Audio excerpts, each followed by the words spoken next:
Yan guys, araw ng Biyernes, may gawa sana kami. Kaso sobrang lakas ng ulan. Sa labas kami nagtatrabaho. Ako nasa labas, yung maso nasa loob. Siyempre nakaka-bad trip guys, kasi magbibis tayo, mag-aakot ako ng buhangin. Yung maso nasa loob, magtatabas. Umuulan, anong gagawin ko? Ngayon pinipilit ako magbistay. Malayo kasi inaakot ako ng buhangin guys.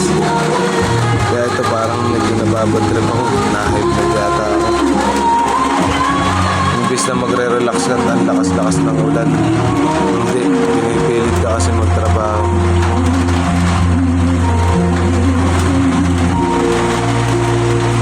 Lumalakas ang tabog ng dibdib ko.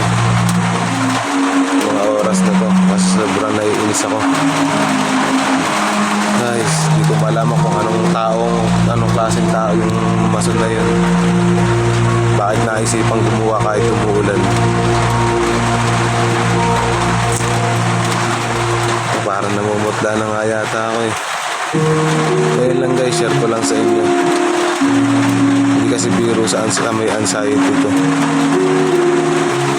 Masyadong maramdamin, lalo na ngayon pinipilit ka. Bye.